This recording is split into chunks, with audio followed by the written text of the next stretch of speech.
Hi, I'm Paige Ann Olson. Welcome to my YouTube channel.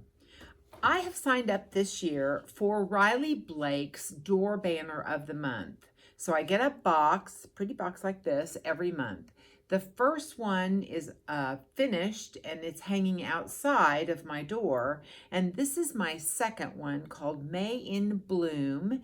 And I thought it would be fun to make with you. So each box contains all the fabric you're going to need with the exception of the backing, and you have to purchase your own batting, but everything else is included in each box. So when you get your box and you get ready to start preparing to make it, you're going to need to cut out all the fabric pieces. So what I did first is I starched my fabrics as they come in, long pieces of fabric, and I starched them. And then I went ahead and cut them out. These little letters are called alphabetties, but you can buy numbers as well, or even alphabet with sticky, which I kind of recommend for this project because there are so many. As you can see, they've already kind of come off. You have to be really careful that in the instructions they tell you which ones to put together, and you want to make sure you put the right ones together. You don't have a lot of extra fabric, and so you don't want to mess that up. The other thing that I wanted to show you is I have put all these fabrics on these little boards that I made, and they're just that foamy cardboard stuff, and I just put batting and I hot glued a binding around it, and it really helps the fabric to stick to it, so that when I'm putting these blocks together, I can just kind of take what I need, put them together, and sew them, and it makes it a lot faster. So you don't have to use these, of course, but they make it kind of easy. All right, so the first thing we're going to do is we're going to make the very top part of our 3 flowers, this little dark pink right there. And I'm going to move my sewing machine over here so I can show you how we put those together.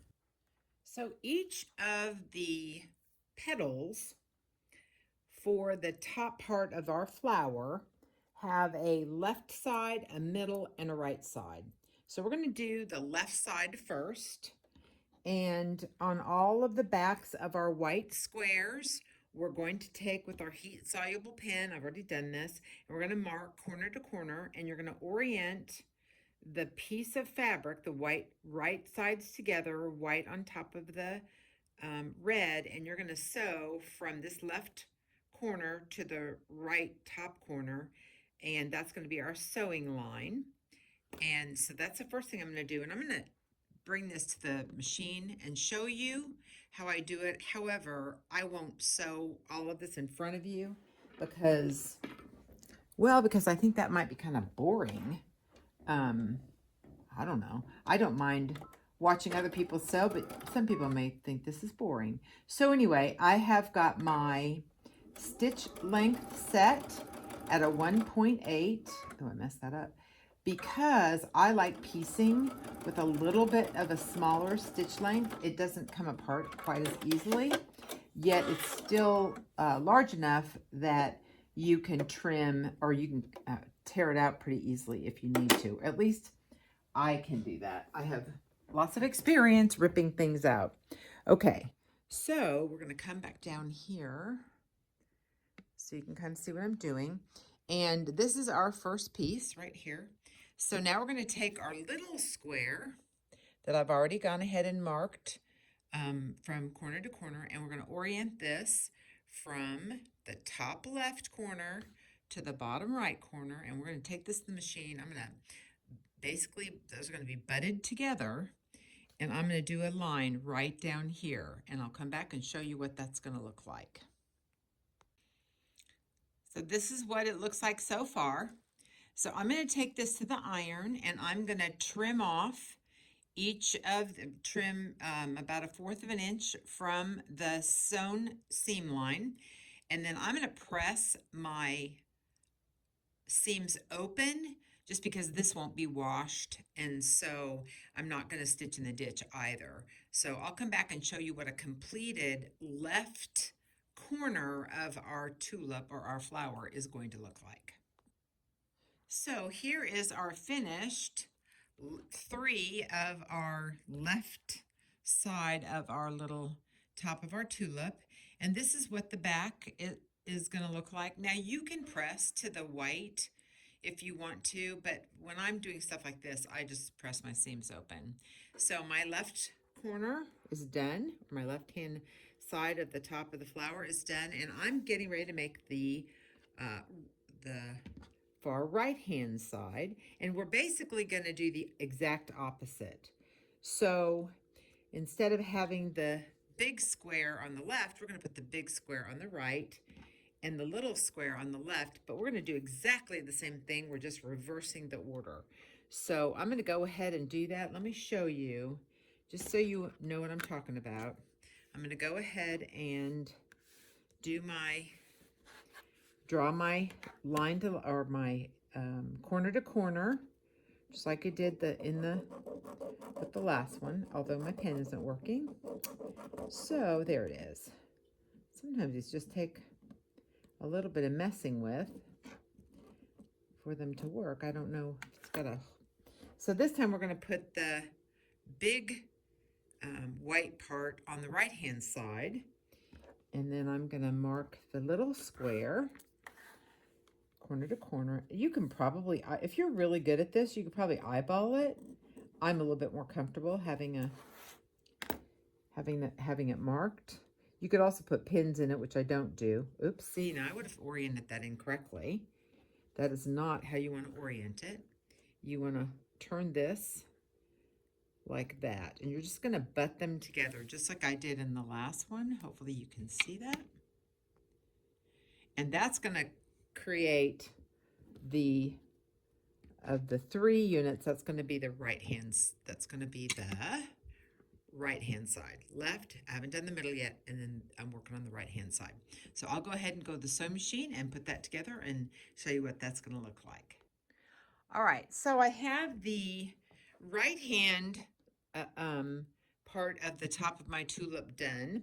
So now I'm going to work on the middle. So I have my remaining square or rectangles and my little bitty squares, and what we're going to do is we're going to take the little bitty square and we're going to put one in each corner just like this, and I'm going to mark a line down the middle on each side.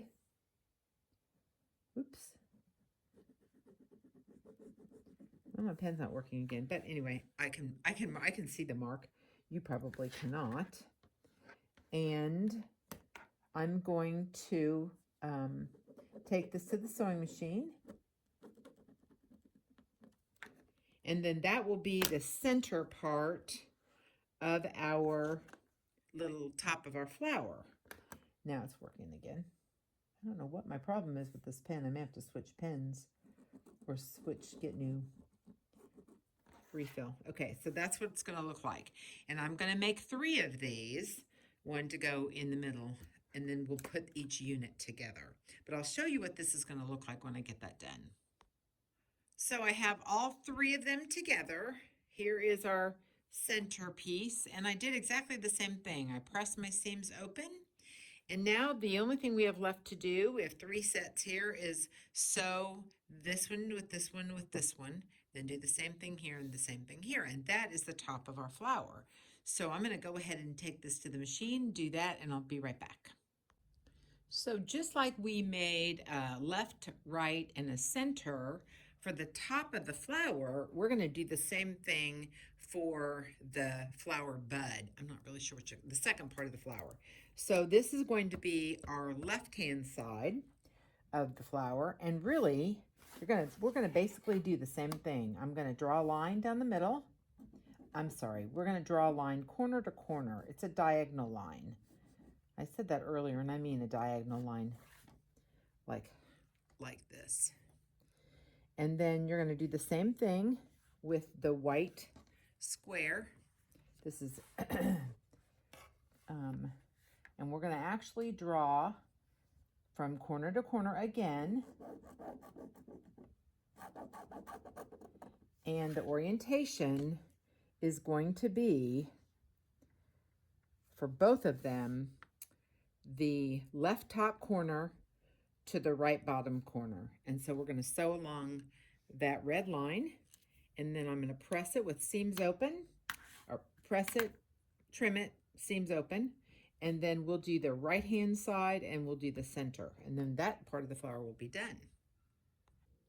So I have my 3 unit or 3 left-hand pieces ready to go, and now it's time to do the right-hand side. And so I've got one marked for you. This is the right orientation. It should be marked from the left bottom corner to the right top corner, and you're going to do that on obviously the bottom and the little square at the top.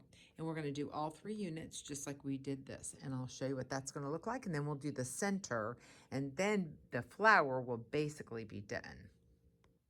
So now we have our left part, our right part done.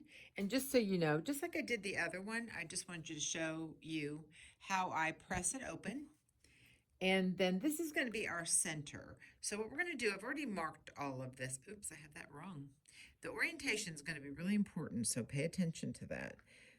And then what I'm going to do, I'm going to go ahead and sew these 3, and then I'm going to take my other square, and it's going to go opposite, just like that. So it's going to overlap. So I'm going to do the left side first, and then I'll come back and do the right side. I will press it, trim it, and then we'll be ready to put the whole top of the flower together. So here is my kind of my base of my flower. So what we're going to do is we're going to actually just put these 3 pieces together, and then we're going to come back when we're done with that and put our top part just like that, and there's our flower. All right, the bottom of my flower is together, and I'm going to go ahead and put this top unit and sew it together, and I'm gonna do my best to match the seams. Let me show you what I mean. See the seams right there? I'm gonna do my best to match them so that when I put it all together, it will be hopefully as I never would like to say perfect when you're quilting, but that it goes together and looks like it's as good as you can get it. But I don't try to go for perfection. So the next thing to do is sew these 2 pieces together, and then our flower, except for the stems, will be all done. So our 3 flowers are done. Here, I'll just show you what that looks like, and I'll show you the back, so you know what it looks like on the back. So now we're going to make the stems, and I've laid them out, and we're actually, for the first unit, for all 3 units, we're going to sew these 2 pieces together. And I'll do that, and then I'll show you how we're going to finish off this part of the stem. So this is the left leaf unit. I've gone ahead, as you can see, and I've sewn it together, and it's important that you orient the darker strip to the left and the lighter one to the right. And then we're going to do, this is actually called a stitch and flip method. And that means I'm going to stitch it along that line, and I'm going to flip this over and press it in place. And that's going to be our left leaf unit. And I'm going to make 2 more. I've actually sewn these together.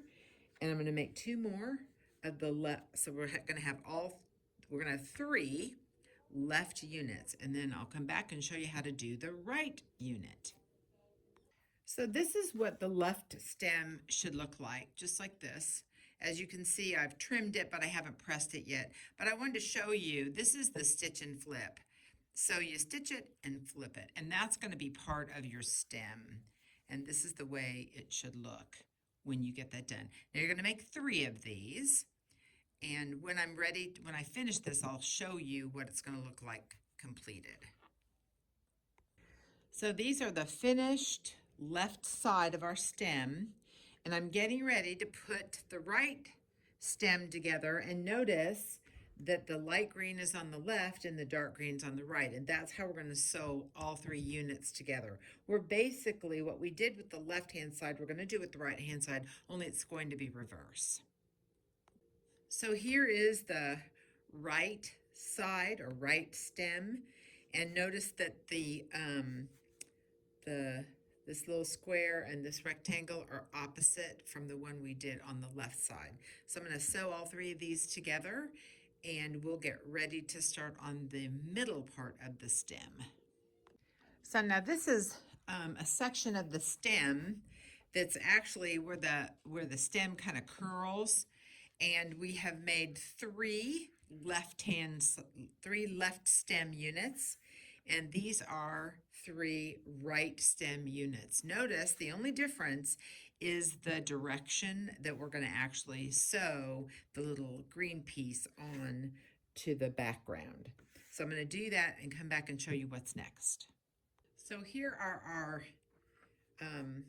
the stem that kind of turns in both directions, and we're going to take our centerpiece here and we are going to sew these 3 pieces together, and that's 1 unit, and we're going to make 2 more. So we will end up having 3 units that are going to look just like that. All right, now our stems are ready to be put together, and all we need to do is sew these 3 pieces together to make that's our stem unit. I'll do that 3 times, and we'll be ready to put the flower on the top of the stem. All right, so I have my stems complete. So the next thing to do is we're going to put our flower top onto the top of our stems. That's the next step. Oop, that looks funny, doesn't it? There. That's the next step. Here's our completed flower. So our flowers are done, and the next step, excuse me, is putting the background around all 3 flowers, and that will create our entire banner. So I'm going to start with the top flower and go ahead and sew these 2 pieces together, but based on the directions, I'm going to go ahead and just put the background around all the flowers and then show you what it looks like when that's done. So all my flowers are together, and here's the background. So I've cut out the batting a little bit wider, and the backing a little bit wider. This is the backing I have chosen for my door banner, because it does not come with batting or the backing. So what I have already done is I've already temporarily spray basted the back and the batting together, but I wanted to show you how I am gonna spray baste the top to the batting, and I'm gonna use, just because I have it, it's this spray and bond basting adhesive, and it's temporary, so this will work while I'm quilting the 3 pieces together. So what I'm going to do is I'm going to go ahead and fold this over like this. I'm hoping you can see that. Yeah. And then I'm going to just do a light spray. And I didn't put paper down because the batting kind of takes care of it. It's not spraying beyond the batting. And then I'm going to place that down like that. So half of it is sprayed, and I'm going to flip this just to the point where I feel the pull of the spray, and that's about right there.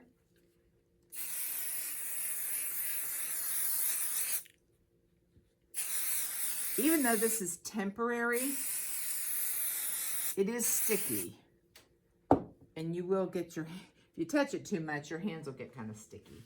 But easily you can wash your hands with soap and water, and it comes right out. Okay, so I am ready now to prepare this for quilting. And I think what I'm going to do, just because I like this look for this door hangers, I'm going to do a cross hatch, which means they're going to be little squares. And I've done a cross hatch for you before, so you probably know what that looks like. So I'll do squares about 1 inch apart this way, and then I will do them about an inch apart that way. But I'm gonna mark this and then show you what that's gonna look like. And I'll mark it in one direction, make those, and then I'll go ahead and quilt that, and then I'll mark it in the next direction and then quilt that. But I'll show you what that's gonna look like once I get it marked. Here I have it marked, and the way that I did this is I found the middle of the top, found the middle of, I went to the width and found the middle, and then I just drew a line down the center, that middle, and then went an inch out on both sides. And I used my, this is what I used. This is my heat soluble pen that I use. I get them from Madame Sew, and they're really inexpensive, and they work, for the most part, they work really well. When I'm done sewing down the lines, I will then iron that off, and then I'll go ahead and mark on the opposite direction horizontally, and then show you the completed quilting. So you can see the cross hatch stitching. I'm done with it. I'm going to show you, that's the whole thing finished.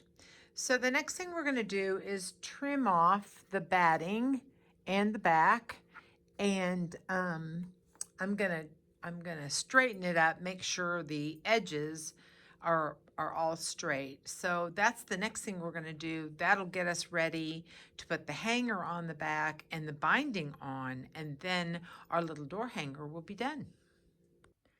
So one of the things I almost always do when I'm getting ready to put a binding on a quilt, a wall hanging, or this banner, for example, is I go ahead and serge the edge. Especially if you're working on something and you don't know when you're going to get to the binding, and you put it in your pile of unfinished quilts to work on. That way they won't come unraveled. So I go ahead and I have a serger, so I use that. But if you don't have a serger, you can use your zigzag or any other decorative or any other stitch you would like that will hold the sides. It makes putting the binding on easier as well. Okay, so we're going to work on the hanger now. And really, I just have my fabric here that I have cut. And I'm going to turn each edge up 1/4 of an inch and then 1/4 of an inch. Hopefully you can see that. This is how I'm going to do it. I'm going to press it like that, and then press it a second time, and then I'm going to take it to the sewing machine and stitch it up on both sides, and then I'll show you how we attach it to the back. So here is my hanger so far. You can see that on both ends I have gone ahead and pressed it and stitched it. So I'm going to take it to the ironing board, and I'm going to press it in half lengthwise, wrong sides together, just like that. And then when I'm done with that, I'm going to find, I've already found the center of the top of my banner that I'm going to hang, and I'm going to center my hanger onto the back. I'll probably find the center of this and match the two centers. And I'm going to put it right up to the edge like that, baste it, and then, because I want to enclose the open raw edge of this hanger inside the binding, so that once we put this outside on the hanger, you won't even see any kind of opening. You're going to whip stitch the bottom, but you won't see that seam, and it'll be enclosed in the binding, and it looks really nice. So now it's time to put our binding strips together. I have 4 of them, and you're going to place the first one right side up, and you're going to place the other one right side down, right on that corner. And I normally go ahead and mark it from corner to corner. This is a mitered seam. And then because I'm going to carry this to the sewing machine, I'm actually going to put a pin in it. You don't have to do that if you've got the sewing machine right there, but that way it won't come apart and have to redo it. So that's the way it's supposed to look, just like that. And when you open it up and press it, it's going to make a nice, pretty mitered or diagonal seam, and it almost disappears on the quilt that you're working on. So we've got 4 of these strips, and I'm going to put them all together and then press the whole strip in half, wrong sides together, and then we're going to place it on the door banner, and I'll show you how we do that. So I have my binding ready to be placed onto the banner, and notice I've left a really long tail and I've clipped it, but I'm not going to show you how I sew this actually onto the banner because I have done that. I've sewn bindings already in a couple of my other videos. The most recent one was the beginning quilt part 3. Tells you how I actually put my binding on all of my quilted, whether it's a quilt or a wall hanging or whatever. So anyway, check that out and it will tell you or show you how I do all my bindings. So I'm going to go ahead and sew this on the back and then get it prepped to wrap it back around on the front, and we'll have our door banner done. My door banner is done for the month of May, and it's going to look really cute outside of our door. You know, you don't have to actually put this outside. You could put this inside in your quilt room, but I think it's a fun, easy, fast, cute little project to make. It comes in these really nice little boxes, and each month has the picture of what we're going to be making each month. I already have my June box, so I'm going to get ready to make that as well. I hope you have enjoyed watching me make this and you got some ideas for yourself. If you enjoyed this video, please give me a thumbs up. Subscribe to my channel. I'd love to make more of these for you. I'm curious, what's under your needle?